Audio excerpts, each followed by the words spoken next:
Russia হারলে বিপদ চীনের। চীন চায় না রাশিয়া হারুক। ভিডিওটি না টেনে পুরো ভিডিওটি দেখার অনুরোধ রইল। চীন কেন চায় না রাশিয়া হেরে যাক? বড় খেলা চলছে এখানে। এই যুদ্ধ যেন শেষ না হয় চাচ্ছেন চীন। কারণ যদি রাশিয়া হেরে যায় তবে আমেরিকার চোখ গিয়ে পড়বে সরাসরি চীনের ঘাড়ে। ব্রাসেলসে ইউরোপীয় নেতার সঙ্গে 4 ঘন্টার বৈঠকে চীনের পররাষ্ট্রমন্ত্রী সরাসরি বলে দিয়েছেন, রাশিয়ার হার মানে চীনের জন্য বিপদ। চীন বলছে তারা নিরপেক্ষ, কিন্তু বাস্তবতা হলো রাশিয়ার সঙ্গে তাদের সম্পর্ক আগের চেয়ে বহুগুণ শক্তিশালী।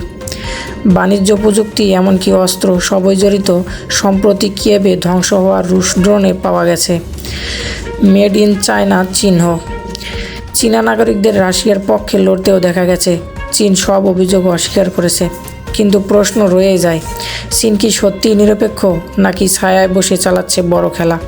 বিশ্লেষকরা বলেছেন, এই যুদ্ধ যত দীর্ঘ হয় ততই চীন নিরাপদ, আর আমেরিকার মাথা ব্যথা ইউক্রেনেই আটকে থাকে।